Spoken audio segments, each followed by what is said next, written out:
The hiker ahead of me called out for help in my brother's voice, and my brother's been dead for 3 years. I'm a field technician for the Bureau of Land Management. Have been for about 8 years now. The job takes me all over Arizona, usually to places most people will never see. Remote access roads, unmarked trails, survey points that exist only as coordinates on a GPS unit. It's solitary work, which is exactly why I took it after getting laid off from the solar panel company back in 2022. Needed the quiet, needed the space, needed to not think about my brother anymore. Jake died 3 years ago. Drunk driver ran a red light in Phoenix, T-boned his Honda at 60 miles per hour. He was 29. I was 32. We talked on the phone 2 hours before it happened. Just stupid stuff. Sports and work and him complaining about his girlfriend. Normal conversation. Last thing he said to me was, "Love you, man," before he hung up. 2 hours later, I got the call from the hospital. I don't talk about it much. Don't see the point. He's gone. Nothing I can do about it. But sometimes when I'm out in the field, miles from anyone, I'll hear something that sounds like his laugh, or I'll think of something he would have said, and it hits me all over again that he's not here anymore. October 19th was supposed to be a simple assignment. Drive out to the Kaibab National Forest, verify some trail markers along an old logging road that hadn't been maintained since the 90s, document any erosion or fallen trees, then drive back to Flagstaff by nightfall. 8-hour round trip, maximum. I'd done dozens of jobs just like it. Easy work, good pay, plenty of time alone with my thoughts.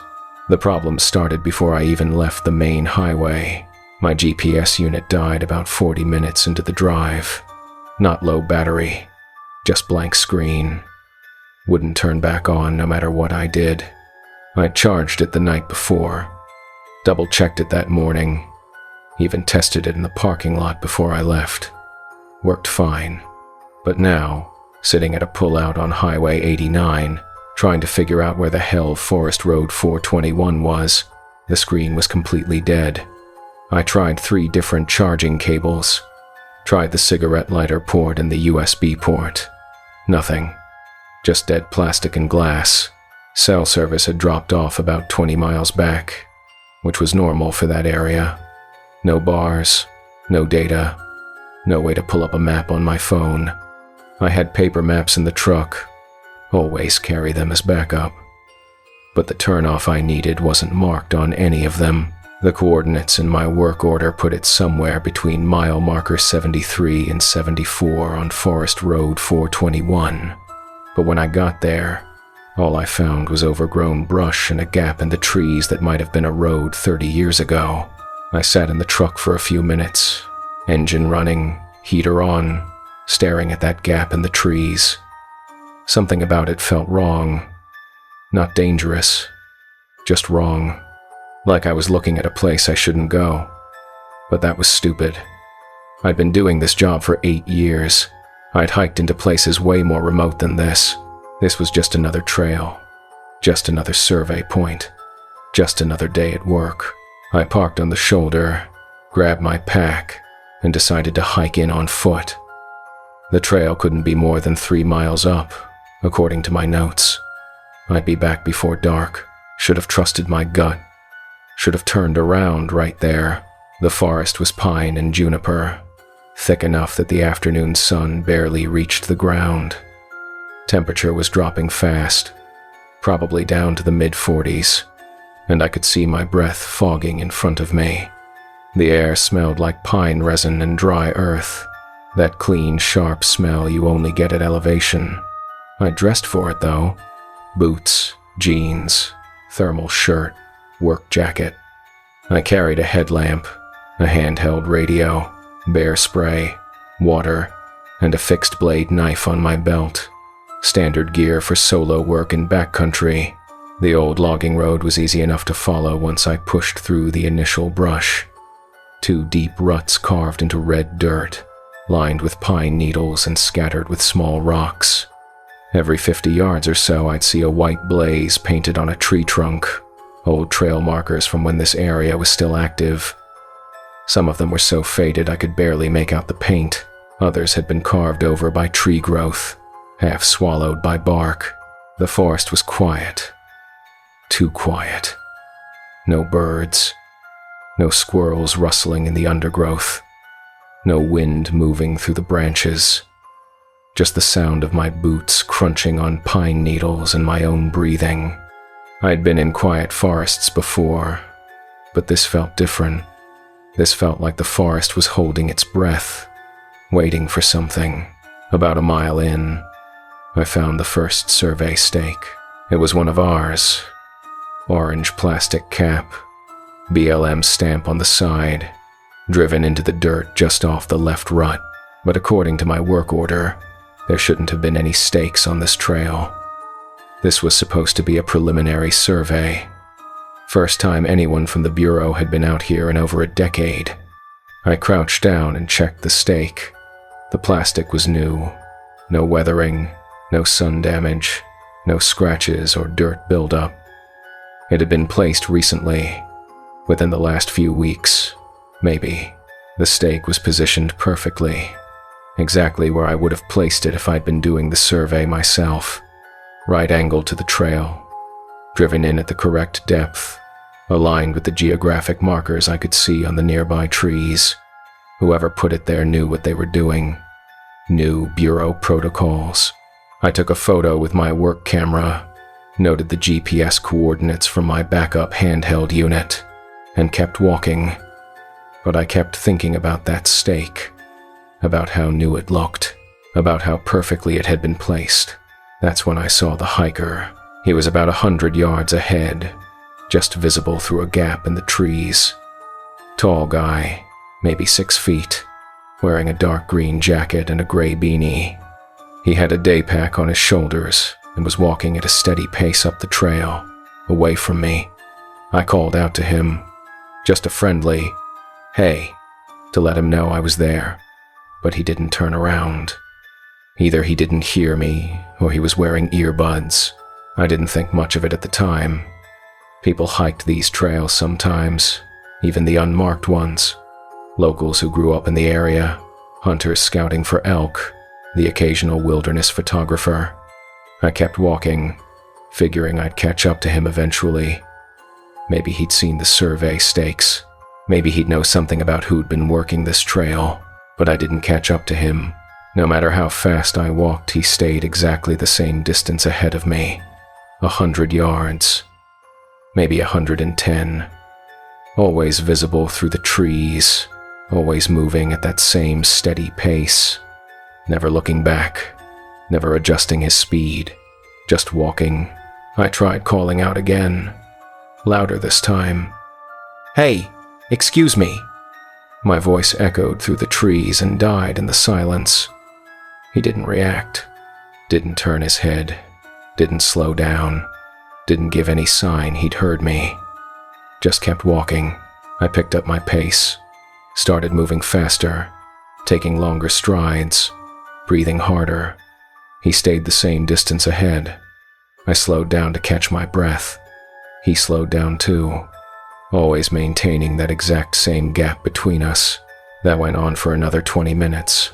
By then, the sun was getting lower. Long shadows stretched across the trail, and the temperature had dropped into the 30s. I checked my watch. 4:17 p.m. I had maybe 90 minutes of daylight left, and I still hadn't found the trail markers I was supposed to verify. I needed to turn around soon or risk hiking out in the dark, but something about that hiker bothered me. Something I couldn't quite put my finger on.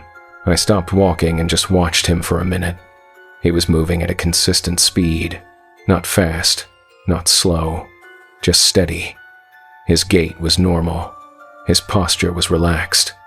His arms swung naturally at his sides. Nothing about him seemed wrong, but I couldn't shake the feeling that something was off, that I was missing something obvious. That's when I noticed his footprints. The trail was soft dirt and pine needles, and my boots left clear impressions with every step. Deep treads, full boot outlines, disturbed soil.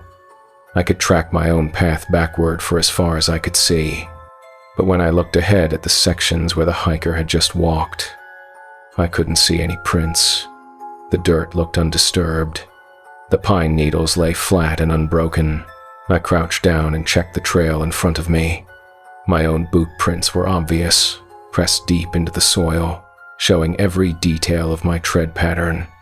But beyond them, for the next 20 yards where the hiker had clearly been walking just moments before, nothing, not even a partial impression, not even a disturbed leaf or a displaced pebble. I looked up. The hiker was still there, moving through a patch of sunlight about 90 yards up the trail. I could see him clearly, could see the way his jacket moved, the way his pack bounced slightly with each step, the way his boots, I couldn't actually see his boots.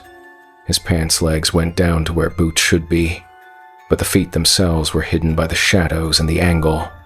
I stood up, squinting, trying to get a better look, but he was too far away, and the light was wrong. I started walking again, faster now, focused on the ground, on the trail ahead of the hiker, watching for any sign of disturbance, any proof that he was real, that he was actually there, that I wasn't losing my mind. I passed a fallen log that crossed the trail. My boots kicked up dust and loose bark as I stepped over it. 10 seconds later, the hiker reached the same log. I watched him step over it, or what looked like stepping over it. But when I got to that spot, the bark and dust I'd disturbed were still there, undisturbed by his passage. That's when I should have turned around. Instead, I kept walking, told myself there had to be an explanation. Maybe the ground was harder up ahead. Maybe his boots had smooth soles that didn't leave deep prints. Maybe the pine needles were thicker and covering his tracks. Maybe I just wasn't looking in the right spots. But I knew better. I've worked in the wilderness long enough to recognize when something doesn't make sense. Long enough to trust my instincts when they start screaming at me to get the hell out. But I kept going. Stupid. I kept telling myself I'd just get a little closer. Just verify what I was seeing. Just make sure I wasn't imagining things. Just prove to myself that this was nothing. That I was overreacting. That stress and isolation were playing tricks on my perception. The hiker reached a bend in the trail and disappeared around it. I picked up my pace, half jogging now, trying to close the distance before he got too far ahead. My breath came hard. My pack bounced against my shoulders. The shadows were getting longer, deeper, colder. When I rounded the bend, I expected to see him 30 or 40 yards up the trail. He was standing still, about 70 feet ahead, facing away from me. I froze. He hadn't moved, hadn't turned around. He was just standing there in the middle of the trail, shoulders slightly hunched, head tilted forward like he was looking at something on the ground. His day pack was still on his back. His hands hung loose at his sides, fingers slightly curled, unmoving. The forest had gone completely silent. No wind, no birds, no insects. Just dead air and lengthening shadows and this person standing motionless in front of me. "Hey," I called out. My voice sounded too loud in the quiet, too sharp. "You okay?" He didn't respond, didn't move, didn't react at all. Just stood there, perfectly still, like a mannequin someone had left on the trail. I took a few steps forward, moving slowly now, my hand drifting toward the bear spray on my belt. Something about the way he was standing made my skin crawl. Too still, too rigid, like he wasn't breathing, like he was waiting for something. "Hey man, you need help?" That's when he spoke. "Jake?" It was my brother's voice. Exactly my brother's voice. Same tone, same inflection, same slight rasp he'd had from years of smoking. The voice I'd heard on the phone 3 years ago saying, "Love you, man," 2 hours before he died. The voice I'd heard in my dreams for months afterward. The voice I would never hear again because my brother was dead. But I was hearing it now. The hiker still hadn't turned around. Still stood there with his back to me, head tilted forward, hands at his sides. But the voice had come from him. I was sure of it. There was no one else out here. "Jake, I'm lost." The words were clear, distinct, perfect. Not similar to my brother's voice. Not close. Identical. Down to the way Jake would hesitate before finishing a sentence, like he was thinking through what he wanted to say.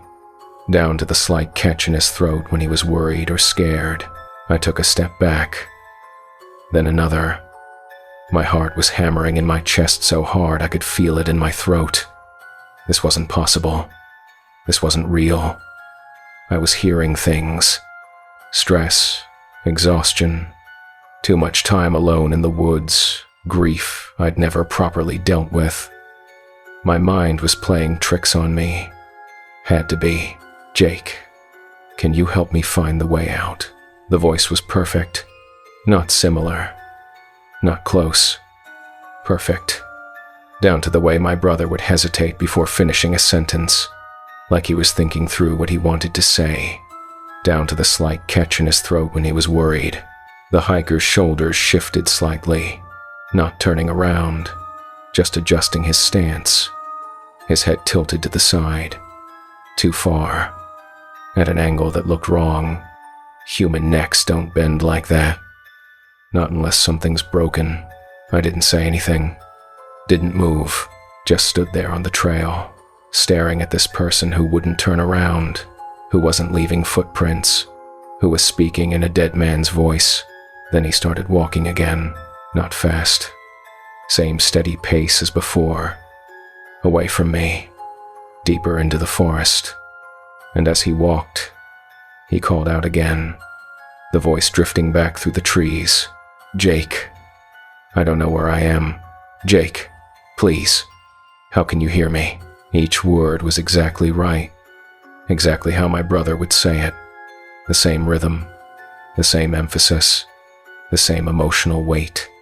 Like someone had recorded him years ago and was playing it back now, perfectly synchronized with the hiker's movements. I stood there for maybe 30 seconds, listening to my brother's voice echo through the trees, watching this stranger walk away from me, watching him call out for help in a voice that shouldn't exist anymore. Then I turned around and started back toward my truck. I didn't run. Not at first. I just walked quickly, keeping my eyes on the trail ahead of me, resisting the urge to look over my shoulder. My hands were shaking. My breath was coming fast and shallow. I kept telling myself to stay calm, to think clearly, to just get back to the truck and get the hell out of there, to forget this ever happened.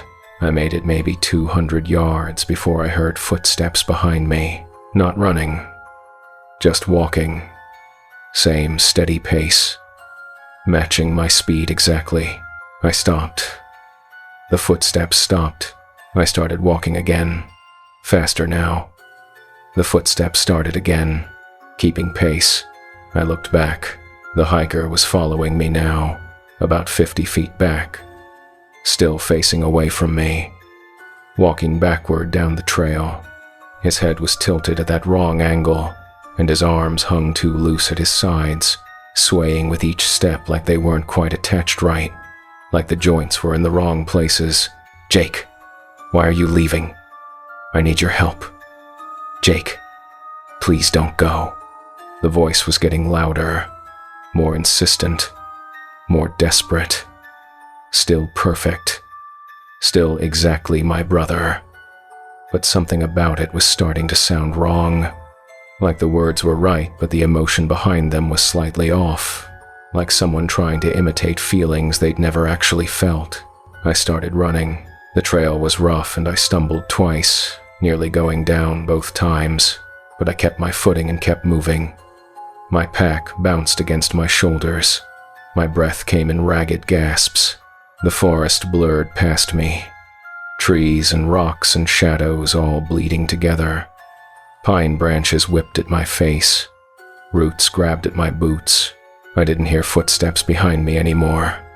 Didn't hear anything except my own breathing and the sound of my boots pounding dirt and the blood rushing in my ears. I didn't look back, didn't slow down, just ran. The sun was almost down now. The shadows had merged into a uniform gray dusk that made it hard to see the trail. I pulled out my headlamp and clicked it on, the beam bouncing wildly as I ran, throwing crazy shadows across the trees.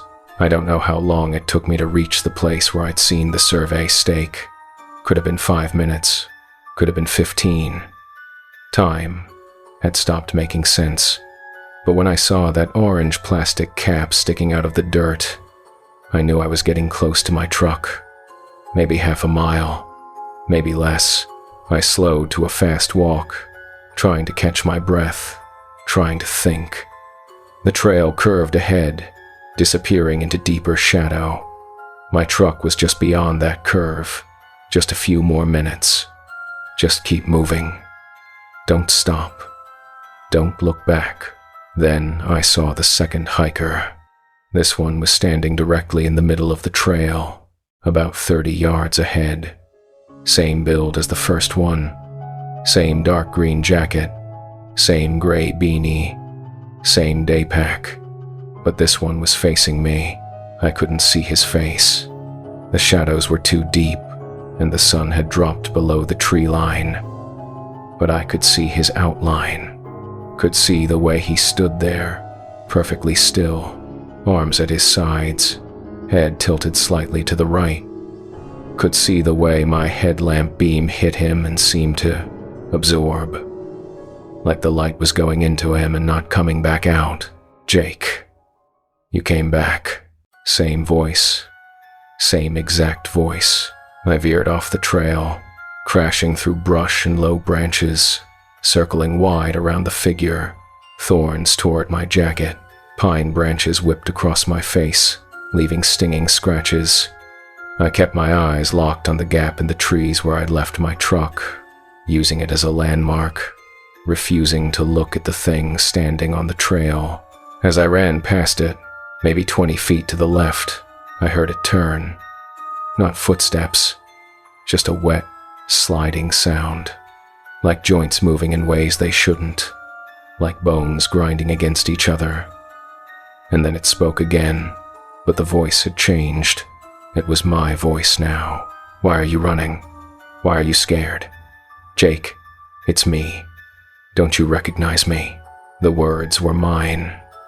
My inflection, my rhythm, my tone, like listening to a recording of myself talking, but there was something underneath it, something that wasn't quite right.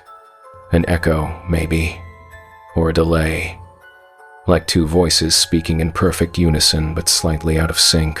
I didn't stop, didn't slow down, just kept crashing through the undergrowth, branches tearing at my clothes, thorns catching on my pack. My lungs were burning, my legs felt like rubber, but I could see the road now, could see the gap in the trees getting closer. Then I heard it behind me, not following, running, fast, faster than any person should be able to move through thick brush in near darkness. I could hear branches snapping, could hear something large moving through the forest with terrible speed and purpose. I broke through the brush and stumbled onto the shoulder of Forest Road 421. My truck was right there, exactly where I'd left it, covered in a thin layer of dust and pine needles.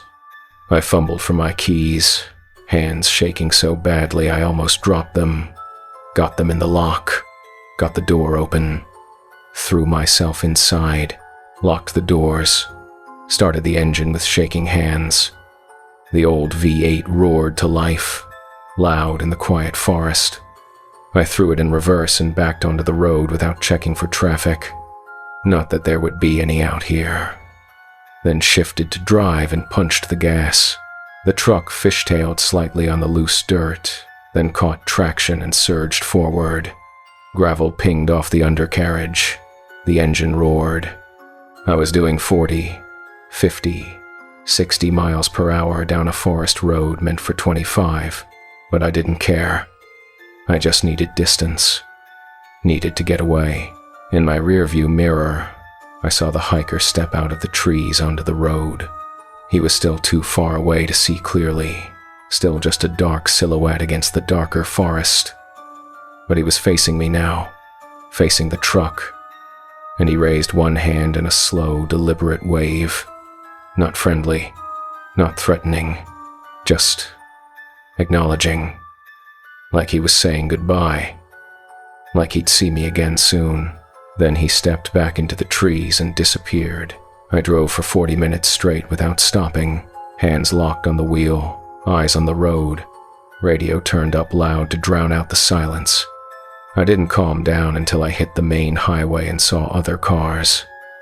Real people, real traffic, real civilization, headlights and taillights and the mundane normalcy of other human beings going about their lives. My hands were still shaking when I pulled into a gas station just outside Flagstaff. I sat in the parking lot for 20 minutes, engine running, lights on, just breathing, just existing in a space with fluorescent lights and security cameras, and the smell of gasoline and hot dogs from the convenience store. Eventually I went inside, bought a coffee I didn't drink and a sandwich I didn't eat. The cashier asked if I was okay. I told her I was fine. Just a long day at work. She nodded and went back to her phone. I didn't report what happened. Not officially. What would I say? That I got spooked by a hiker in the woods? That I heard a voice that sounded like my dead brother? That I saw someone walking backward down a trail? It sounded insane even in my own head. Sounded like something someone would make up for attention or sympathy or because they were having some kind of breakdown. I broke through the brush and stumbled onto the shoulder of Forest Road 421. My truck was right there, exactly where I'd left it, covered in a thin layer of dust and pine needles. I fumbled for my keys, hands shaking so badly I almost dropped them, then got the door open and threw myself inside. I locked the doors, started the engine, threw it in reverse and backed onto the road, then shifted to drive and punched the gas. The truck fishtailed slightly on the loose dirt, then caught traction and surged forward.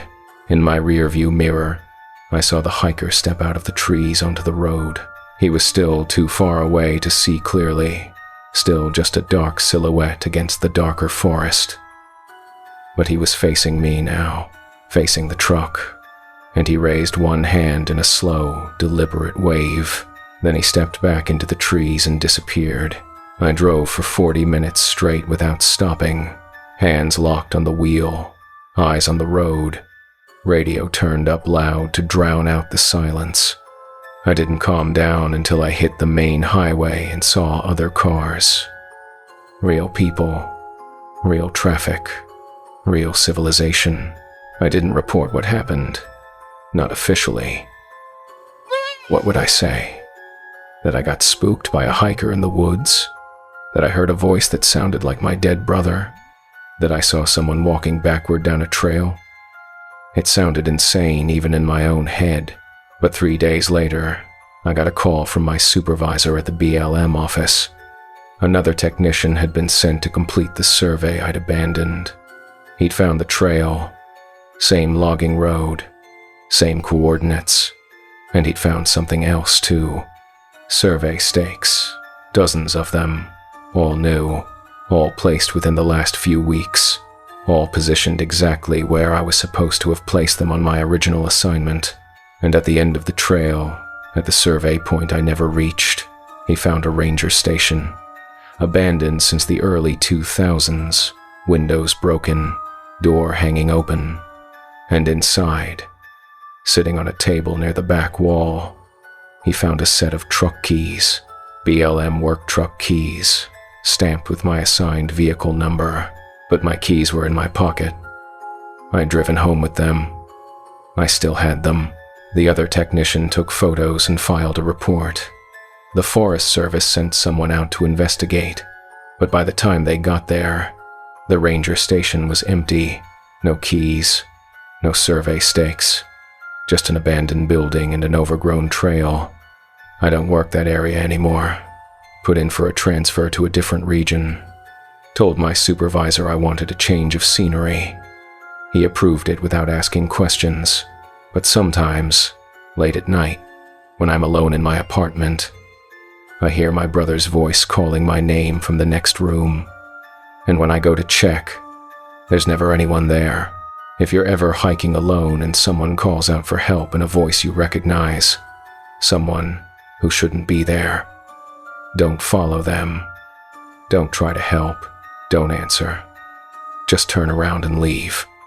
And if you see survey markers on a trail that shouldn't have any, if you find equipment that doesn't belong, if something feels wrong in a way you can't explain, trust that feeling, because some trails don't lead anywhere you want to go, and some voices are just trying to lead you deeper into the woods.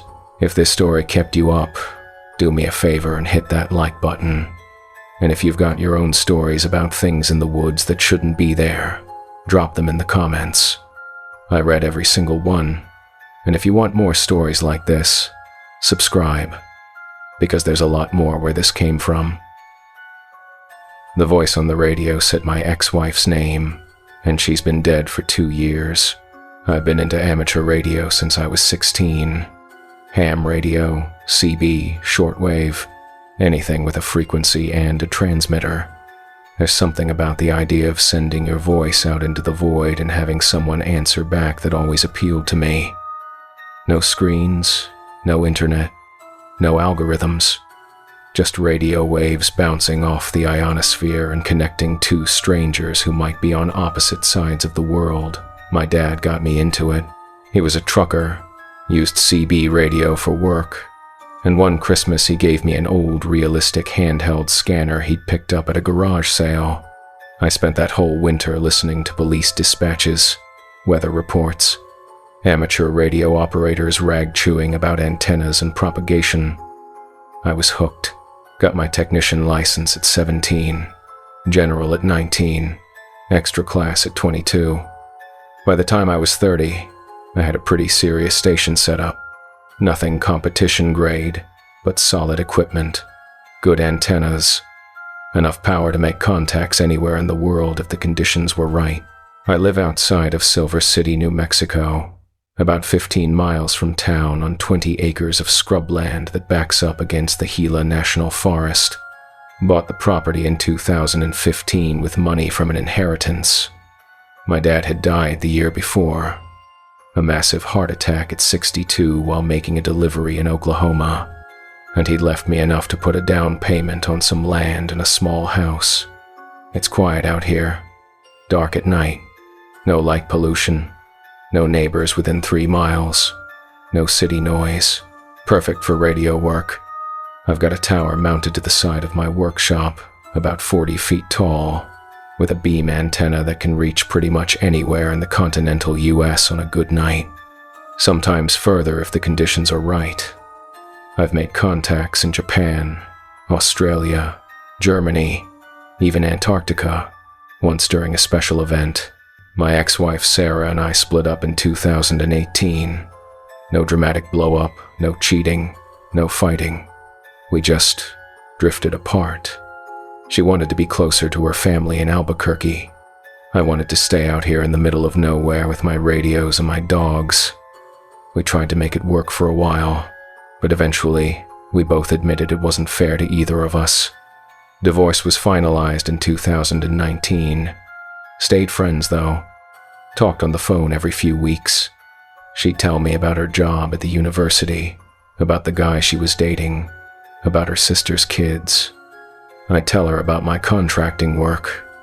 I do IT consulting remotely, mostly for small businesses, and about whatever restoration project I was working on in the workshop. She died in March of 2023. Brain aneurysm. No warning, no symptoms, just gone. She'd been at work, teaching a class, and she'd complained about a headache. Sat down at her desk during a break. One of her students found her 20 minutes later. She was 38 years old. I took it hard. Harder than I expected for someone I'd been divorced from for 5 years. But grief doesn't respect legal documents. She'd been a huge part of my life for over a decade, and suddenly she just wasn't anymore. Spent a lot of time out in the workshop after that, messing with radios, making contacts, staying up until 3 or 4 in the morning just so I didn't have to be alone with my thoughts in a quiet house. The dogs helped. 2 rescue mutts, border collie mixes, named Maggie and Scout. They'd follow me out to the workshop and sleep under the bench while I worked. Good company without asking questions I didn't want to answer. October 21st started like any other Saturday. I woke up around 10 a.m., made coffee, took care of the dogs, then headed out to the workshop to tinker with a mobile rig I'd been restoring. An old Kenwood from the 80s, built like a tank, just needed some cleaning and a few replacement capacitors. The kind of work that keeps your hands busy and your mind quiet. Around 7 p.m., I made myself dinner, heated up some leftover chili, ate it standing at the kitchen counter while looking out the window at the forest beyond my property line. The sun was setting, painting the scrub brush and juniper trees in shades of orange and purple. Temperature was dropping, probably down to the mid-40s.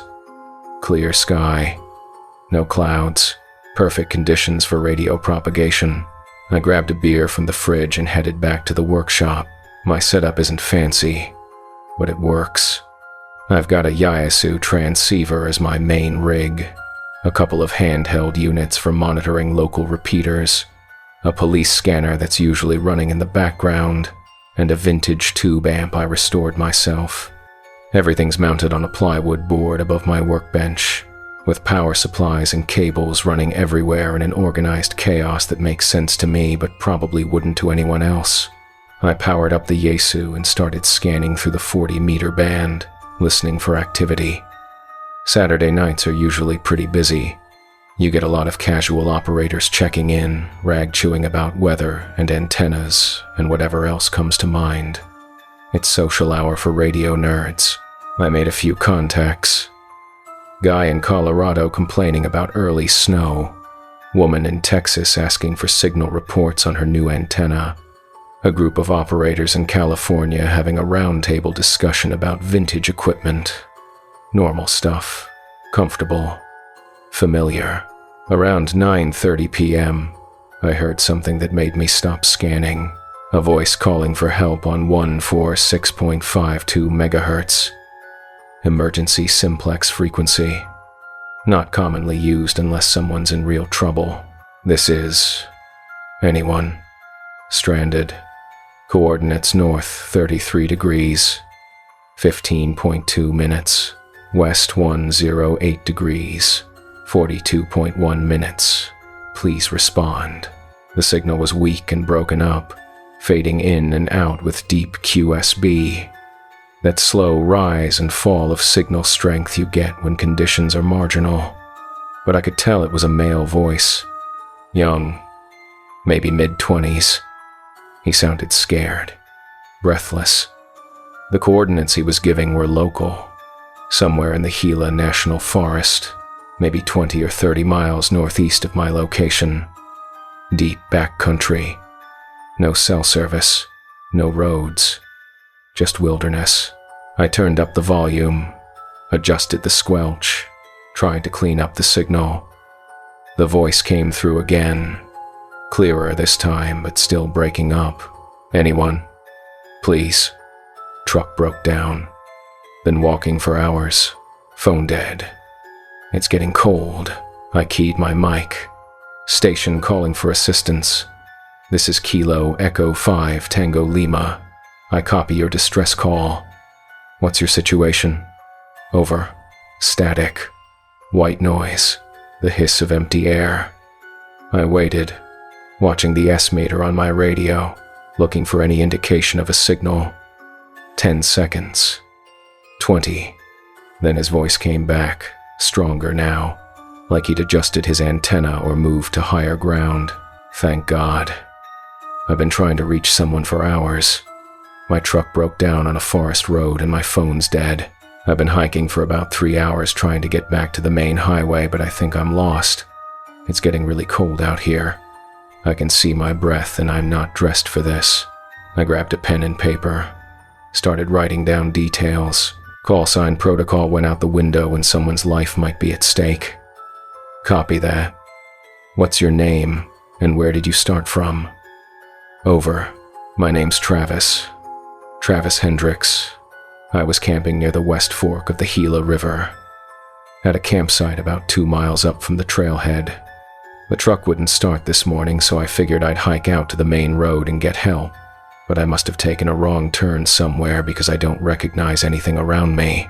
The trees all look the same. I pulled up a topographic map on my laptop, started plotting the coordinates he'd given. They put him deep in the forest, at least 10 miles from the nearest maintained road. The terrain there was rough. Steep canyons, dense pine forest, scattered cliff faces. Not a good place to be stuck after dark in October, especially if you weren't prepared for it. I keyed my mic. Station calling for assistance. This is Kilo Echo 5 Tango Lima. I copy your distress call. What's your situation? Over. Static. Then his voice came back, clearer this time. Thank God. I've been trying to reach someone for hours. My truck broke down on a forest road, and my phone's dead. I've been hiking for about 3 hours trying to get back to the main highway, but I think I'm lost. It's getting really cold out here.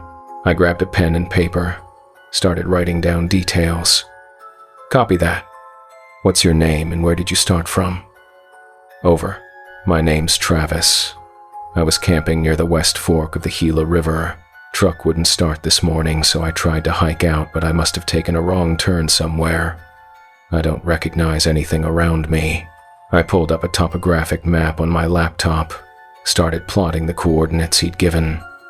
They put him deep in the forest, at least 10 miles from the nearest maintained road. Not a good place to be stuck after dark in October. Travis, this is Tom. I'm a local about 15 miles south of your position. Are you injured? Do you have water and warm clothes? Over. I'm okay. Just cold and thirsty. I've got a jacket, but it's not heavy enough. I finished my water about an hour ago. My legs are starting to cramp up from all the walking. Tom, I can see lights in the distance through the trees. I think it might be a ranger station or maybe a cabin. I'm gonna try to make it there. Something about that didn't sound right. I zoomed in on the map, checked the landmarks. There weren't any ranger stations in that area. The closest one was at least 30 miles west, down near the Gila Cliff dwellings, and there shouldn't be any cabins either.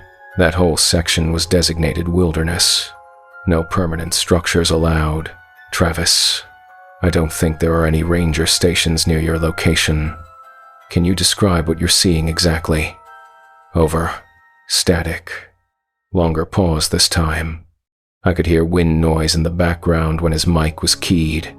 That hollow rushing sound you get in exposed areas.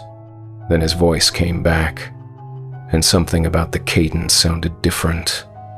Slightly slower. More measured. Lights through the trees. Yellow lights. Like lanterns or windows. Looks like buildings. More than one. Maybe a cabin, or a camp, or something. They're about half a mile away, I think. I can definitely make it there. Negative, Travis. I'd strongly advise staying put until we can get a proper search and rescue team out there. Those lights could be anything. Could be atmospheric phenomena. Could be reflected moonlight off water or rock faces. The forest plays tricks on your perception at night, especially when you're tired and stressed. Over. No, but I'm so cold. My hands are numb. I need to get warm or I'm not going to make it until morning. His voice cracked a little on that last part. Fear bleeding through. Real fear. The kind that makes people make bad decisions. I understand. But moving through unfamiliar terrain in the dark is extremely dangerous. You could fall. Get more lost. Injure yourself. Your best bet is to find some shelter where you are. Get out of the wind. Try to conserve body heat. Give me a minute to make some calls and get help on the way. Over. Okay. Okay, yeah. You're right. I'll stay here. There's some rocks I can get behind. Block the wind. But please hurry, Tom. I don't know how much longer my radio battery is gonna last. I picked up my phone and dialed the Catron County Sheriff's Office. Told the dispatcher I had a stranded hiker on the radio. Gave her the coordinates and description. She said she'd send it up to search and rescue, but it would probably be morning before they could get anyone out there. Too dangerous to send helicopters or ground teams into that terrain at night. I got back on the radio. Travis, search and rescue has your coordinates, but they can't get to you until first light. You need to stay where you are. Try to stay warm and keep your radio on so we can maintain contact. Do you copy? Over. Copy. I'm really cold though. I think I'm gonna head toward those lights. It can't be more than a mile. Oh, negative. Stay put. Those lights could be anything. Reflected moonlight, atmospheric conditions, even migrating birds. The forest plays tricks on you at night. Trust me on this. Over. Okay. Okay, I'll stay here. Can you just keep talking to me? I don't want to be alone out here. Roger that. I'm not going anywhere. Stay on this frequency and keep your radio on. I'm here. Over. We talked for about an hour. Standard emergency procedure. Keep the victim calm. Keep them talking. Keep them focused on something other than their situation. I asked him about his camping trip, about where he was from, about his job. He was from Las Cruces, worked as a software developer for a startup doing something with agricultural monitoring systems. Said he came up to the Gila wilderness 3 or 4 times a year to get away from screens and people and deadlines. Usually went solo, liked the solitude. Said it helped him think clearly. I told him about my own experience in the wilderness, about the importance of preparation, about some of the close calls I'd had over the years. Tried to keep it light, tried to keep him distracted from the cold and the dark and the fear. He seemed like a decent kid, smart, a little naive about wilderness survival. He'd brought 1 bottle of water for a full-day hike, no backup power for his radio, no emergency blanket or fire-starting gear, but he was learning fast. Around 10 p.m., I asked him about his truck, what was wrong with it, when it had stopped working, whether he'd tried to troubleshoot the problem. He said it just wouldn't turn over that morning. Battery seemed fine, lights worked, but the starter wouldn't engage. He tried for about 20 minutes, then decided to walk out rather than wait for help that might not come for days. You have a lot of camping gear with you? Food? Sleeping bag? That kind of thing? Over. Left most of it at the campsite. I've got my pack with some snacks and my radio and a flashlight. I was only planning to hike to the road, find a spot with cell service, call for a tow truck. I didn't think I'd need all my gear. I made a note of that. If search and rescue could locate his campsite, they'd have a starting point to work from. Might make the search easier. Around 10:15, I noticed his signal starting to fluctuate more. The S-meter on my radio was showing weaker readings, more dropouts. His voice was getting harder to copy through the static. Travis, your signal's getting weak. How's your battery looking? Over. Radio says I've got maybe 20% left. I don't know how long that'll last. Maybe another hour? Not good. If his radio died before search and rescue could get to him, he'd be alone in the dark with no way to call for help and no way for them to track his location. I'd given the sheriff's office his coordinates, but the Gila wilderness is massive. Over 500,000 acres of rough terrain. Finding one person in that much space, at night, without an active signal to home in on. The odds weren't great. Around 10:45 p.m., his signal started to fade badly. The S-meter was barely moving. His voice was cutting in and out. Sometimes just fragments of words making it through. Tom, losing battery, dying, gonna make, for lights, lose all power. Negative, Travis. Do not approach unknown lights in the wilderness. That's basic survival protocol. You need to stay where you are. Search and rescue will be out at first light. Over. Can't feel. Fingers. Need. Warm. Sorry. Going. Travis, do not move from your position. Travis, do you copy? Over. The signal cut out. Just dead air and the hiss of static. I tried calling him back. Kept transmitting on his frequency. Kept listening for any response. Kept hoping he'd come back on. Nothing. Just the background noise of the radio and the occasional distant voice from some other operator bleeding over from a different band. I sat there in my workshop, staring at the radio, feeling utterly helpless. Here was someone who needed help, someone who'd made contact, someone who was scared and cold and alone. And there was nothing I could do except sit in my warm workshop and hope the professionals could get to him in time. I called the sheriff's office again at 11 p.m., told the dispatcher what happened, that I'd lost contact, that Travis had said something about heading toward lights before his radio died. She took down all the information, said she'd make sure search and rescue had it, said there was nothing more they could do until daylight, told me I'd done everything right, that I'd potentially saved his life by keeping him calm and getting his coordinates, told me to try to get some sleep, but I didn't sleep, couldn't. I stayed in the workshop, monitoring the frequency, scanning the bands, listening for any sign of Travis or anyone else who might be in trouble. The dogs had followed me out earlier and were curled up under the workbench, snoring softly.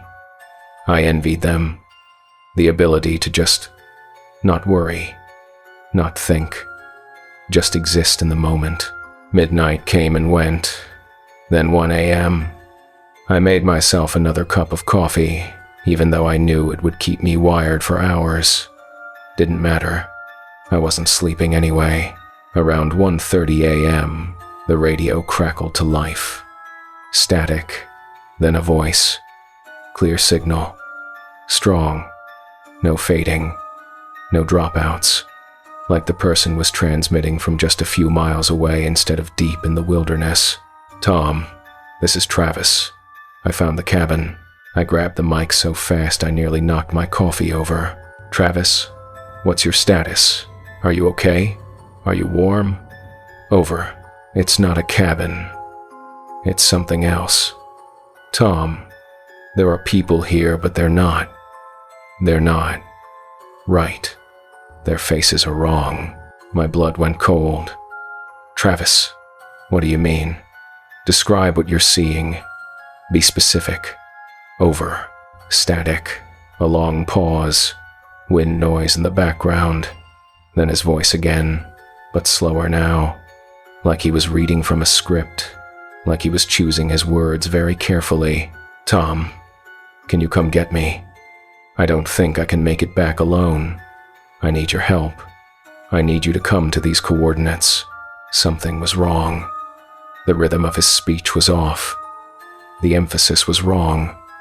Earlier he'd sounded natural, conversational, human. Now he sounded flat, mechanical, like he was repeating words someone else had told him to say. Give me your exact location and I'll coordinate with search and rescue. They can be there at first light. Over. Just come to the coordinates I gave you earlier. Follow the lights when you get close. I'll be waiting. I'll be here. The way he said, I'll be here, made my skin crawl. No inflection, no emotion, just flat statement of fact. Travis, are you sure you're okay? You don't sound right. You sound different from earlier. Over. I'm fine. Just cold. Really cold. Please come get me, Tom. I don't want to be alone out here. It's so dark. He'd said something similar earlier. The phrasing was almost identical, but earlier it had sounded genuine, vulnerable, scared. Now it sounded like someone reciting lines they'd memorized, like someone doing a bad impression of human emotion. I looked at my notes from the earlier conversation, tried to remember details. Something I could use to verify this was actually Travis and not something else. What's your truck's license plate number, Travis? Over. Silence. Long silence. I counted the seconds. 5, 10, 15. No wind noise now. No background sounds at all. Just dead air, like he'd muted his mic. Then, Tom, why are you asking me that? Just come get me. Please. I need you. I need to verify your identity for search and rescue. Standard procedure. What's your license plate number? Over. More silence. Then the voice came back, and the flatness was gone, replaced by something that sounded like frustration, like annoyance. I don't remember. I'm cold and scared, and I've been walking for hours. I don't remember my license plate. Tom, please just come help me. I hadn't asked him about his license plate during our earlier conversation. Had no way to verify if he was lying or telling the truth. But something about his response felt wrong, felt evasive. What kind of truck do you drive? Over. Tom, stop asking questions and just come get me. I'm scared. I'm alone. He wasn't answering, wasn't giving me any information, just deflecting, trying to guilt me into agreeing to go out there. What model and color is your truck, Travis? Over. The voice changed, dropped the pretense entirely, became something else, something that sounded like multiple voices speaking at once, slightly out of sync with each other, like a choir trying to sing in unison but failing. Tom, come find us. We're waiting. Sarah's here. She wants to see you. She misses you so much. I dropped the mic. It hit the workbench with a loud clatter, the coiled cable pulling it back toward the radio. My heart was pounding so hard I could feel it in my temples. My hands were shaking. Sarah, my ex-wife, dead for 2 years. There was no way Travis knew about her. I'd never mentioned her. Not once during our entire conversation. Her name wasn't anywhere on my radio license or call sign. She wasn't connected to my amateur radio activity in any way. The only way someone would know her name is if they knew me personally, or if they'd been watching me, researching me, learning about me. I picked up the mic with shaking hands. Who is this? Over. It's Travis. Remember? We've been talking. I'm the one who needs your help. How do you know Sarah's name? Over. You told me. Remember? When we were talking about camping, you mentioned your wife. I never mentioned her. I never said her name. Who the fuck is this? Over. Silence. Then the voice changed, dropped the pretense, became something else. Something that sounded like multiple voices speaking at once, slightly out of sync. Tom, come find us. We're waiting. Sarah's here. She wants to see you. I killed the power to the radio, flipped the switch so hard I nearly broke it. Sat there in the sudden silence, breathing hard, staring at the dead equipment. My workshop has windows on 3 sides. Old single-pane glass, gaps around the frames where the cold air seeps in. I'd never minded it before, liked being able to see outside while I worked, liked the connection to the landscape. But right then, sitting in the dark with just the glow from my laptop screen, I realized anyone outside could see in, could see me sitting there, could be watching. I got up and closed all the blinds. Then I grabbed my phone and called the sheriff's office for the 3rd time that night. Different dispatcher this time. I told her about the radio contact, about the voice claiming to know my dead wife's name, about feeling like something was seriously wrong.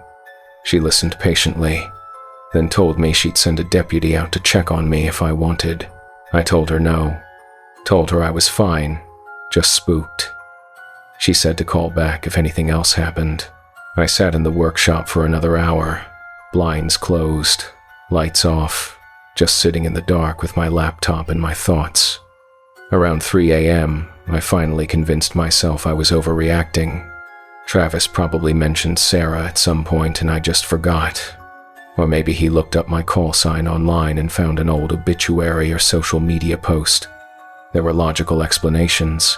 I went back to the house, locked all the doors, checked all the windows, then lay down on the couch with all the lights on. Didn't sleep, just stared at the ceiling and listened to the house settling, the wind outside, the dogs breathing in the next room. Dawn came slow and gray, cold light creeping through the windows, making everything look washed out and unreal.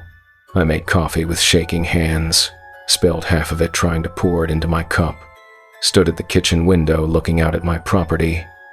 Everything looked normal. The workshop, the tower, the scrub brush, the forest beyond. Just another morning in the middle of nowhere. Around 7:45 a.m., my phone rang. Sheriff's office. I almost didn't answer. Let it ring 4 times before I picked up. Mr. Reeves? This is Deputy Morrison with Catron County Search and Rescue. I understand you had radio contact last night with a stranded hiker named Travis Hendricks?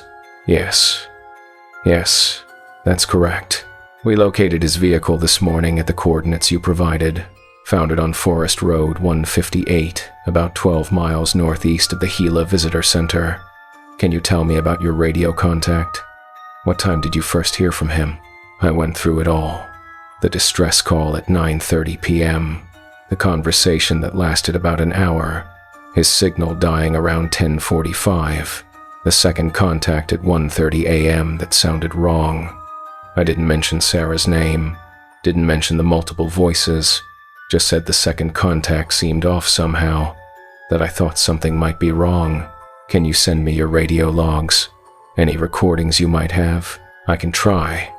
My setup automatically records all transmissions. I'll pull the files and send them over. Appreciate it. And Mr. Reeves, I'm sorry to tell you this, but we found Travis about 2 miles from his vehicle. He'd succumbed to hypothermia. Based on the condition of the body and the temperature data, our medical examiner estimates time of death was somewhere around 9 p.m. last night. The kitchen tilted. I sat down hard in a chair, the phone pressed to my ear. That's not possible. I was talking to him from 9:30 until almost 11. He was alive. He was coherent. We had a full conversation. I understand this is difficult, but the physical evidence is pretty clear. His radio was in his pack, and the battery was completely dead. Our tech specialist examined it and said based on the discharge curve, it probably died around 6 p.m. yesterday. There's no way it could have been transmitting after that, but I talked to him. I have notes. I wrote down everything he said. Can you send those over too? Along with the recordings. We need to document everything for the case file. I went out to the workshop, pulled up the log files from last night, found the entries for Travis's transmissions, clicked on the first one, no audio, just silence, dead air for the entire duration of the recording. I tried the second one, same thing, empty file with a timestamp but no actual data. Tried the third one, the one at 1:30 a.m. where the voice had mentioned Sarah. Nothing, just silence. All of them were blank. Every single recording from last night, like they'd been erased, or like they'd never existed in the first place. But my notes were there, handwritten on the pad next to my radio. Travis Hendricks, Las Cruces, software developer, coordinates, truck problems, everything we discussed, physical proof that the conversations happened. I took photos of the notes with my phone, sent them to Deputy Morrison along with an explanation that the recordings seemed to be corrupted or missing. He thanked me and said he'd be in touch if they needed anything else. The sheriff's office closed the case 5 days later. Accidental death due to exposure. Travis had gotten disoriented in the failing light, wandered away from his truck, and succumbed to hypothermia before he could find his way back. His radio had died hours before he did. The lights he'd mentioned seeing were likely a hallucination brought on by hypothermia and exhaustion. The distress calls I'd received were unexplained. Possibly another hiker in the area using a similar frequency. Possibly atmospheric interference causing me to pick up old recordings or distant transmissions. Possibly equipment malfunction on my end. The report was professional and thorough and completely reasonable, and it explained absolutely nothing. I kept operating, kept making contacts, kept scanning through frequencies every night like always. But I don't respond to distress calls anymore. Not from that area. Not on those frequencies. And sometimes, late at night, when the conditions are right and the ionosphere is bouncing signals across the country, I hear a voice calling my name on the emergency band. Always the same voice. Always the same flat, rehearsed tone. "Tom, this is Travis. I'm still out here. I'm still cold." Sarah says hello. I don't respond. Just mark the frequency in my log and move on, because I know now that some distress calls aren't asking for help. They're asking for company. 3 weeks after Travis died, I got a package in the mail. No return address, no postage. Just my name written in block letters on a manila envelope. Inside was a photograph. Old Polaroid, edges yellowed with age. It showed a group of people standing in front of a cabin. The photo was taken at night, lit by what looked like firelight or lanterns. The people in the image were smiling, but their faces were wrong, distorted, like someone had tried to draw human expressions without understanding what they actually looked like. In the background, barely visible between two of the figures, was a radio antenna. Tall metal tower, just like mine, and written on the back of the photo in neat handwriting, "We're waiting for you to come home, Tom. Sarah misses you." I burned the photo, threw it in my fireplace and watched it curl and blacken and turn to ash. But I can still see it when I close my eyes. I can still see those wrong faces smiling at the camera. I called a real estate agent the next day, put the property up for sale. Told her I wanted to move closer to town, wanted to be around people, wanted to change. She didn't ask questions. The market was good. She said it wouldn't take long to find a buyer, but I haven't moved yet.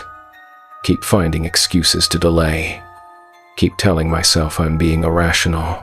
Keep trying to convince myself that I'm safe here, that nothing's going to happen, that it was just a weird coincidence and some elaborate prank. But I know better, because last night, around 3 a.m., I heard something outside my bedroom window. Tapping. Rhythmic. Like someone tapping out Morse code on the glass. And when I looked out through the curtains, I saw a figure standing at the edge of my property, right where the scrubland meets the forest. Tall and thin and perfectly still. The figure raised one hand and waved. Slow. Deliberate. Then it turned and walked back into the trees.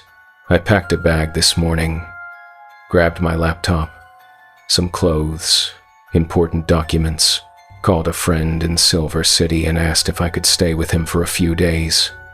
Told him I needed to get away, needed a break, needed to clear my head. He said yes, said I could stay as long as I wanted. I'm leaving tonight.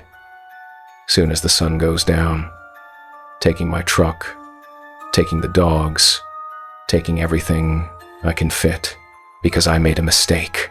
I responded to that distress call. I tried to help, and now something knows my name, knows my voice, knows where I live, and it's not going to stop calling until I answer. If you're into amateur radio, if you monitor emergency frequencies, if you like helping people in distress, be careful who you respond to. Not every voice asking for help is human. Not every distress call is legitimate. And sometimes, the thing on the other end of the transmission isn't trying to be rescued. It's trying to find you. If this story had you checking over your shoulder, hit that like button. And if you've ever picked up something strange on a radio frequency, something you couldn't explain, drop it in the comments. I want to hear about it. And if you're hungry for more stories like this one, make sure you subscribe. There's plenty more where this came from. Stay safe out there. My tent was already set up when I arrived, and I hadn't been there yet. I work as a freelance photographer, mostly outdoor and wilderness stuff for magazines and tourism boards. It's good money when the work comes in, and it gives me an excuse to spend weeks at a time in places most people only see in pictures. I've been doing it for about 6 years now, ever since I quit my desk job in Denver and decided I'd rather be poor and happy than comfortable and miserable. Best decision I ever made, even if my bank account disagrees. The work isn't glamorous. People see the finished images in magazines and think it's all golden sunrises and pristine vistas. But the reality is a lot of hiking in the dark, sleeping in wet tents, and eating the same freeze-dried meals for weeks straight. Your back hurts from carrying 80 pounds of camera gear. Your knees hurt from scrambling over rocks. Your feet hurt from putting in 15-mile days in boots that never quite break in properly. But when you catch that perfect light, when you frame that one shot that makes people stop scrolling and actually look, that's when it's worth it. I specialize in true backcountry work. The places you can't drive to, can't day hike to, can't access without serious planning and preparation. That's my niche. While other photographers are shooting from pullouts on scenic highways, I'm 10 miles deep into wilderness areas with no cell service and no easy exit if something goes wrong. It's risky, but it pays better. And more importantly, there's no competition. Not many people are willing to backpack for 3 days just to get one sunrise shot. Late September of 2025, I got a contract from a Utah tourism group to shoot the backcountry areas of the Manti-La Sal National Forest. They wanted authentic wilderness shots. No established campgrounds, no obvious trails, no signs of human presence. Just raw landscape and sky, and the feeling of being somewhere truly remote. The kind of images that make people want to strap on a backpack and disappear into the woods for a week. They gave me a list of GPS coordinates for scenic overlooks and unique geological features, a budget for 2 weeks in the field, and told me to bring back something special. No art direction beyond that. They trusted my vision. I'd been planning the trip for about a month, studied topographic maps until I had the terrain memorized, plotted my route through the high country, identified water sources, marked potential campsites. The area they wanted me to shoot was remote, even by my standards, about 40 miles from the nearest town, accessible only by a series of increasingly rough forest roads that eventually dead-ended into trail systems. The last 15 miles would be on foot, carrying everything I needed. Weather was my biggest concern. Late September in the Rockies is unpredictable. You can get brilliant clear days in the 60s, or you can get surprise snowstorms that dump 6 inches overnight. I packed for both scenarios. Lightweight summer gear and cold weather backup. Checked the 10-day forecast obsessively. Clear skies predicted for the next week. Low chance of precipitation, overnight lows in the 30s. Perfect conditions. I drove up from Moab on September 23rd, left my truck at a trailhead parking area around noon, and started hiking. The plan was to cover about 8 miles that first day to reach a high meadow area with good sight lines for sunrise shots. The coordinates put it at about 9,500 feet elevation, just below the tree line, with views across a canyon system that looked promising on the maps. The weather was perfect. Clear sky, temperature in the low 60s, light breeze. The aspens were turning gold, and the air had that crisp autumn smell that makes you feel alive just breathing it. I took my time, stopped frequently to scout locations and take test shots. marked waypoints on my GPS for spots I wanted to revisit. By late afternoon, I'd covered maybe 5 miles, and I was feeling good about the trip. Around 5:30 p.m., I reached a creek crossing. Clear water running over smooth stones, maybe 8 feet wide, shallow enough to rock hop across without getting my boots wet. I refilled my water bottles, treated them with purification tablets, and checked my GPS. The meadow campsite was still about 3 miles northwest, probably another 2 hours of hiking with the terrain getting steeper. I could have pushed on and made it before dark, but I was tired and there was no rush. I'd scouted a decent backup campsite about a mile ahead, a flat area near a rock outcropping that would give me some wind protection. I decided to call it a day there, get a good night's sleep, and hit the meadow fresh in the morning for the sunrise shots. The backup site was exactly where my map said it would be. Small clearing in a pine forest, maybe 30 feet across, with a fire ring someone had built from stacked rocks, old but well maintained. The rocks were weathered gray, covered in lichen, probably been there for years. Good drainage, level ground, close enough to the creek for water but far enough that I wouldn't have to worry about flash floods if it rained. I dropped my pack and started setting up camp. Pitched my tent on the east side of the clearing, staked it down tight, hung my bear bag on a high branch about 50 yards away, set up my camp stove near the fire ring, organized my food and gear, changed into my camp shoes. Standard routine I'd done 100 times before. By the time I had everything sorted, the sun was getting low. Long shadows stretching across the clearing, temperature dropping fast. I made dinner, freeze-dried beef stroganoff that tasted like cardboard and regret, and ate it while watching the light fade through the trees. The forest was quiet. Too quiet, actually. No birds, no squirrels, no insects. Just the sound of wind moving through pine branches and the occasional creak of trees settling. I'd been in quiet forests before, but this felt different. This felt like the forest was holding its breath. I cleaned my cook pot, stored my food properly in the bear bag, and crawled into my tent around 8 p.m. I was exhausted from the hike and the altitude. 9,500 feet is high enough that you feel it in your lungs and your legs. And I figured I'd read for a bit, then crash early, get a solid night's sleep before the push to the high meadow tomorrow.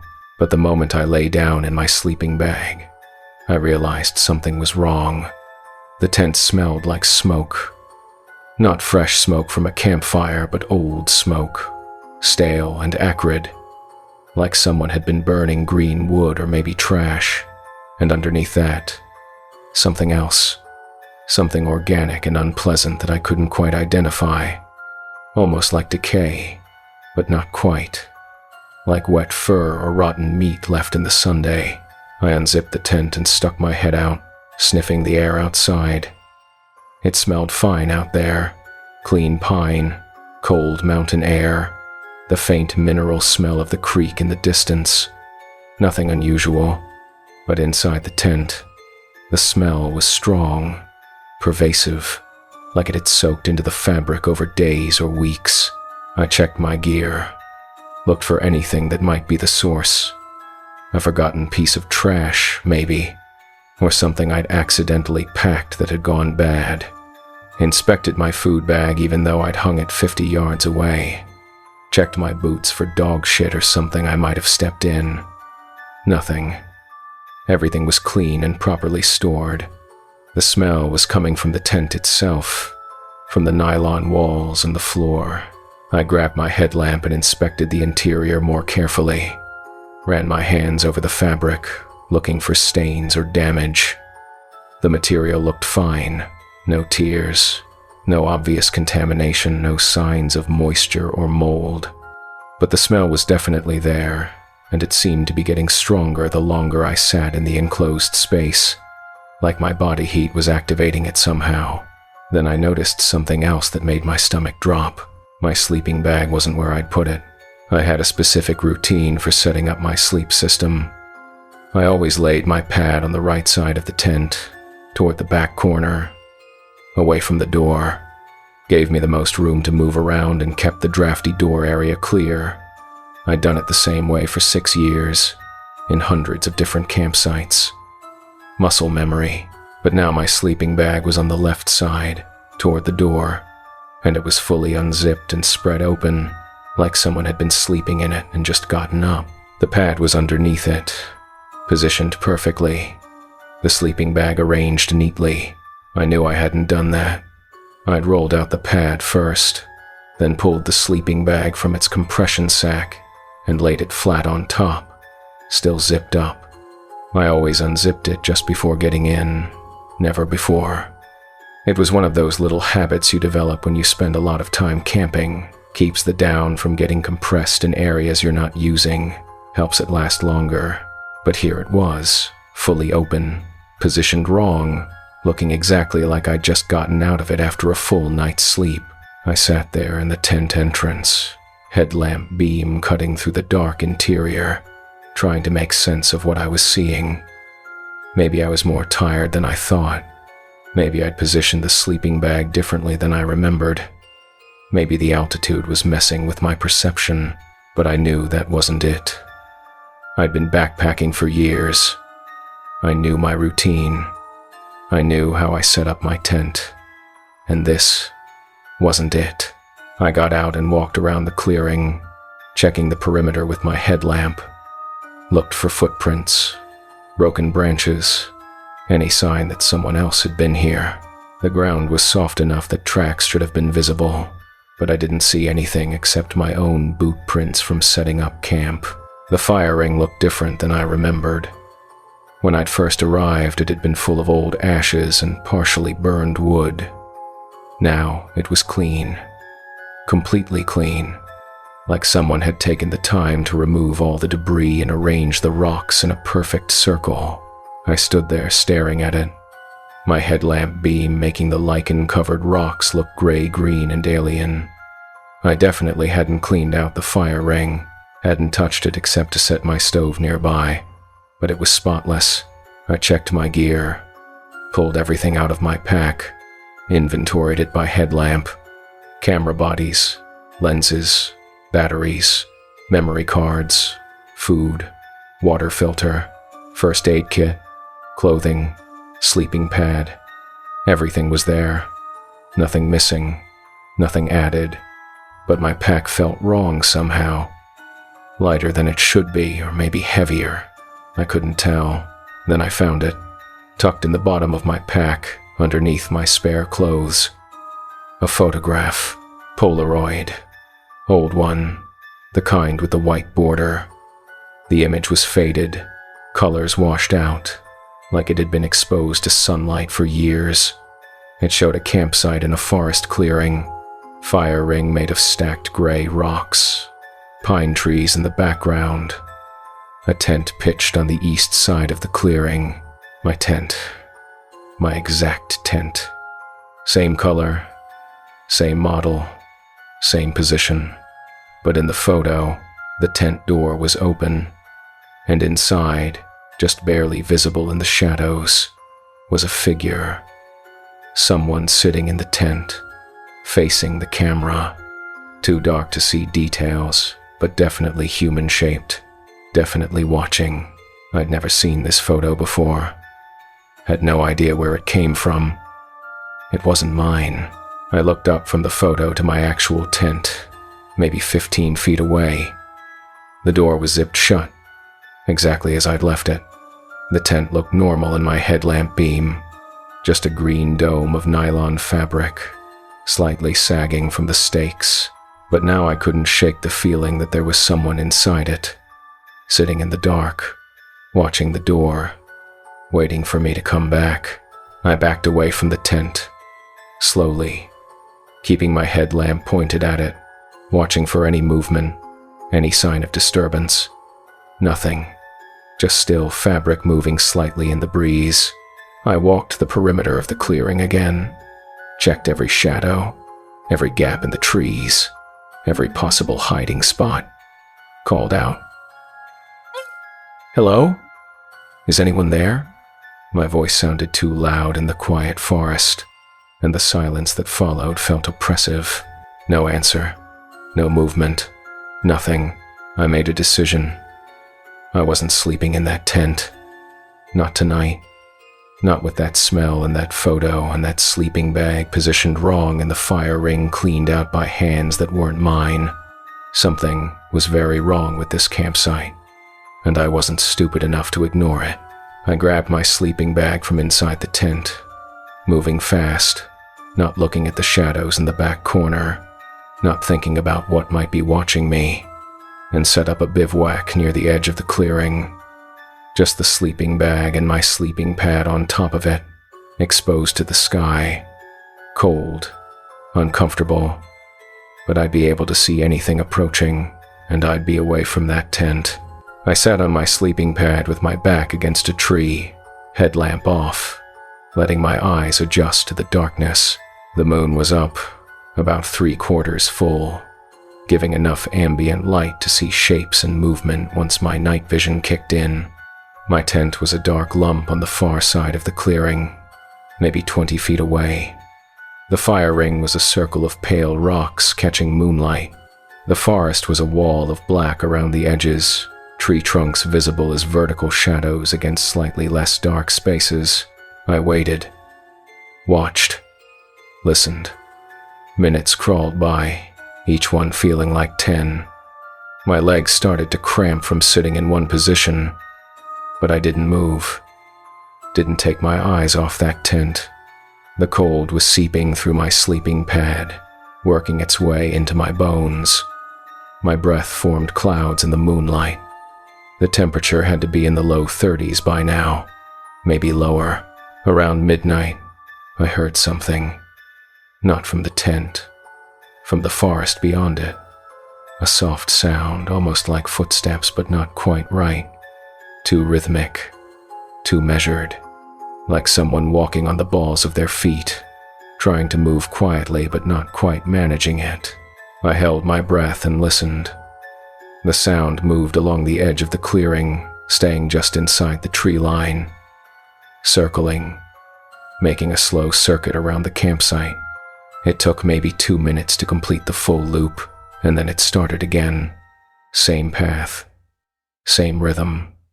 Over and over, I strained my eyes trying to see what was making the sound, but the shadows were too deep.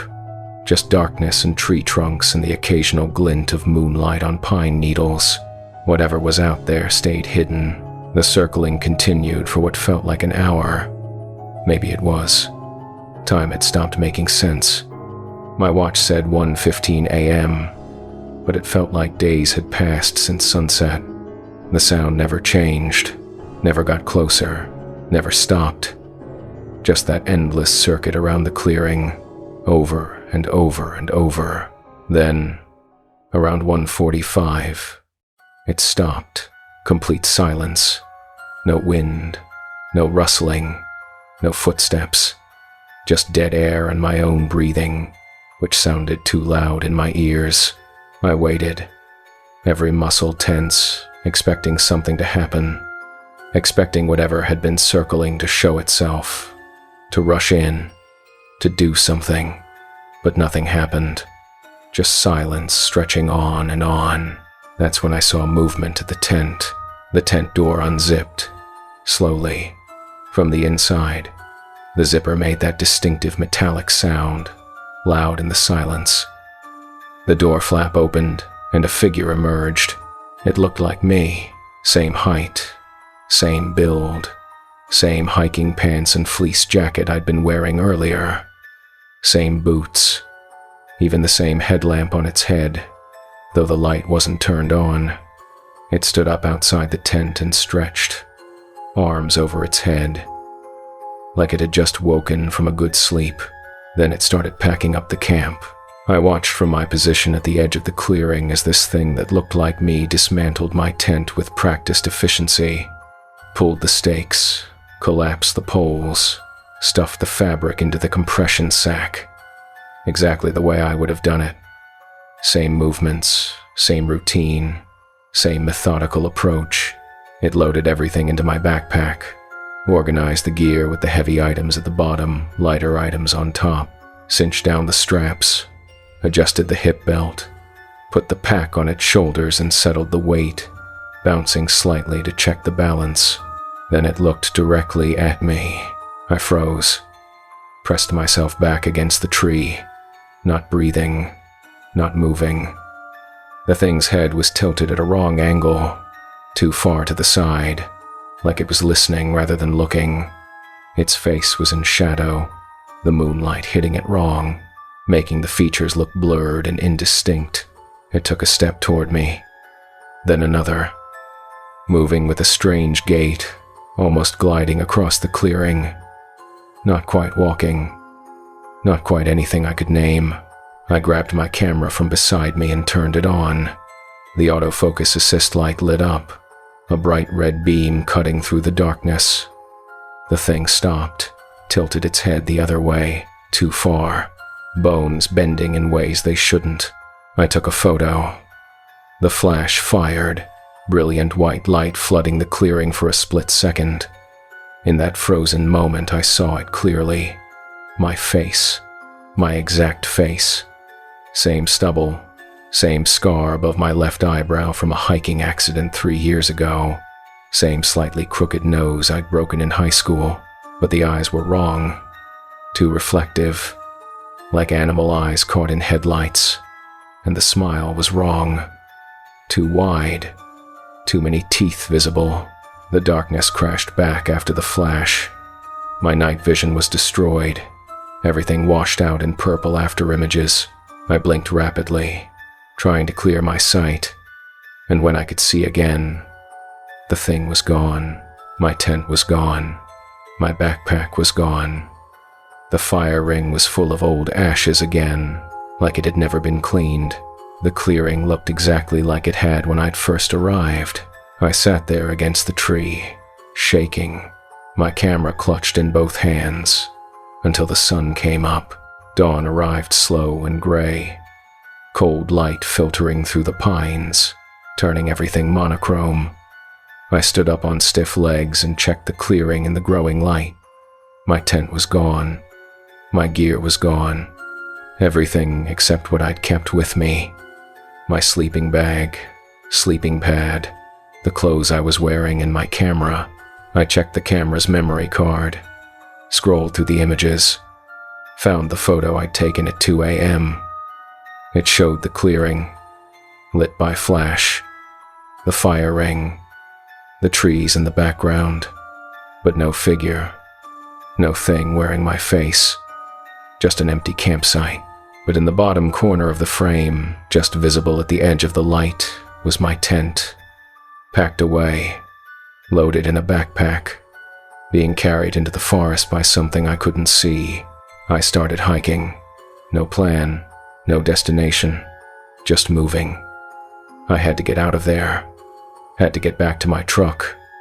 The GPS was in my pack, which was gone, but I knew roughly which direction to go. South and east, back toward the creek, back toward the trailhead.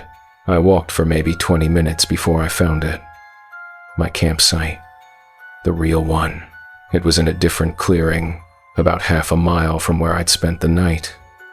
Same setup, tent pitched on the east side, fire ring made of gray rocks, bear bag hanging from a tree, but this one felt right. This one felt like mine. I approached slowly, looking for any sign that the other thing was here. The tent door was zipped shut. No movement inside, no sounds, just morning wind moving through the trees and birds starting to wake up. I unzipped the tent and looked inside. My sleeping bag was there, rolled out on the right side toward the back corner, exactly where I always put it. And sitting on top of it was my backpack, all my gear inside, properly organized, nothing missing, except now there was something extra. Another Polaroid, tucked into the mesh pocket where I kept my first aid kit. This one showed me, sitting in a tent, facing the camera, the same image from the first photo, same shadowy figure, same watching posture. But in this version, I could see the face more clearly. It was smiling. I grabbed my pack, abandoned the tent and the sleeping bag and everything else. Just took the pack and started running. Stumbled down the trail, branches whipping at my face, lungs burning, legs screaming. I didn't stop until I reached the creek, splashed through it without bothering with the rocks, soaked my boots, kept going, made it back to the trailhead parking area around 10 a.m. My truck was there, exactly where I'd left it. I threw the pack in the back, got in, locked the doors, and sat there shaking for 15 minutes before I could get the key in the ignition. I drove straight to Moab, checked into a motel, didn't leave the room for 2 days. On the third day, I went through my pack properly, inventoried everything. All my gear was there, all my clothes, all my camera equipment, but something felt wrong. The pack was organized slightly differently than I usually kept it. Small things, the way the straps were coiled, the position of my first aid kit, like someone else had packed it trying to match my system but getting minor details wrong. Then I checked the memory cards. I'd started the trip with 4 empty cards, 32 gigabytes each. Plenty of space for 2 weeks of shooting. But when I checked them, they were all full. Thousands of photos I didn't remember taking. The camera showed I'd been shooting continuously for 5 days, not just the few hours I'd actually been in the forest. Most of them were normal at first glance. Landscape shots, detail shots, the kind of work I'd been hired to do. Good compositions, proper exposure, exactly the sort of images the tourism board wanted. Some of them were even better than what I usually produced. Perfectly timed light, ideal atmospheric conditions, compositions that showed intimate knowledge of the terrain. But as I scrolled through them on my laptop, I started noticing things. Patterns, repetitions, the same clearing photographed from different angles at different times of day. Trees I recognized from the area where I'd camped.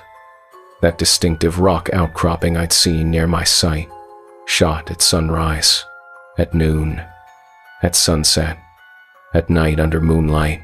Someone had been there for days, shooting the same locations over and over, learning the light, waiting for perfect conditions. Then I found the campsite photos, dozens of them scattered throughout the chronological sequence, different clearings in what looked like different forests, but all with the same setup.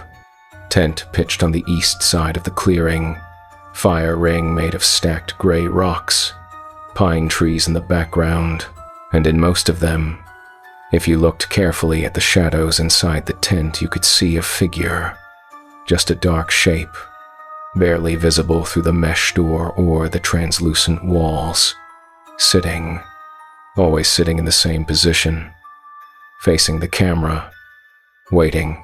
I zoomed in on one of the images, enhanced the shadows digitally, pulled up the exposure, tried to see what was inside that tent. The figure became clearer, human-shaped, hunched forward slightly, head tilted at that wrong angle I'd seen. But the features were still too dark to make out. I went through all the campsite photos. There were 43 of them. Different locations, different lighting conditions, different times of day, but always the same setup. Always that figure inside the tent, always watching the camera.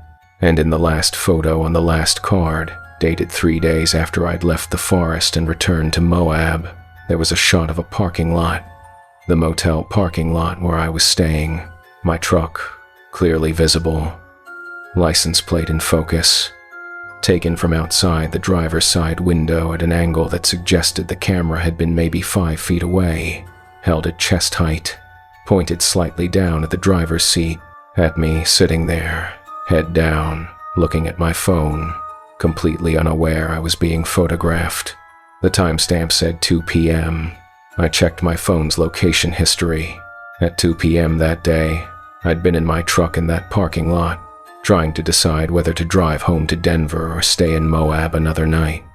I'd sat there for 20 minutes scrolling through messages, trying to work up the courage to call the tourism board and tell them I didn't have any usable photos. Someone had walked right up to my truck, had stood there with my camera, had taken my photo through the window, and I'd never noticed, never looked up, never saw them. I examined that photo for an hour, zoomed in on every detail. The lighting was natural, outdoor afternoon Sunday, no flash, no obvious reflection in the window that might show who was holding the camera. But in the very edge of the frame, just barely visible in the side mirror, I could see something. A partial reflection, too blurry to make out clearly, but it looked like a person standing there, same height as me, same build, wearing clothes that might have been the same ones I'd been wearing that day. I sold all my camera gear the following week. Everything. Bodies, lenses, tripods, all of it. Took a loss on most of it, didn't care. I couldn't look at those cameras without thinking about what they'd seen, what they'd recorded, without me knowing. I don't do wilderness photography anymore. Took a job doing real estate shoots in Phoenix. Boring work, but it's indoors, it's populated, it's safe. I tell people I got tired of backpacking, that I wanted something more stable. They don't push it, but I still have the Polaroids. Keep them in a locked box in my closet. Can't bring myself to throw them away. Can't stand to look at them. They're evidence of something, though I don't know what. Proof that I'm not crazy, that something really happened out there. And sometimes, late at night, when I can't sleep, I think about that other version of me, the one that packed up my camp and carried my gear through the forest in the dark, the one that knew exactly how I organize my pack, exactly how I pitch my tent, exactly how I move through the wilderness. I wonder where it went after that night, whether it's still out there, wearing my face, setting up camp in remote clearings, whether other hikers have seen it and thought they were seeing me, whether it's waiting for me to come back. And I wonder what would have happened if I'd stayed in that tent, if I'd zipped myself into that sleeping bag that smelled like smoke and tried to sleep with that wrong version of myself on the other side of the clearing. I don't think I would have woken up. And I don't think whatever walked out of that tent in the morning would have been entirely me. If you're a solo backpacker, if you spend time in remote areas, if you camp in places that don't see many visitors, pay attention to your campsite when you arrive. Look for signs that someone's been there before you. Fresh ashes in the fire ring, disturbed ground around tent sites, gear arranged in ways you didn't arrange it.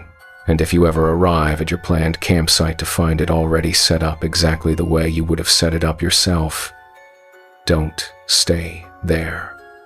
Don't touch anything. Don't try to figure out what's going on.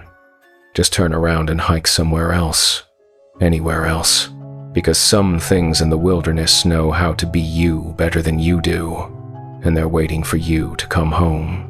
If this story made you check twice before setting up your tent, hit that like button, and if you've ever found something at your campsite that shouldn't have been there, something you can't explain, tell me about it in the comments. I want to hear your stories. And if you need more nightmare fuel for your next camping trip, subscribe, because I've got plenty more where this came from. Stay safe out there.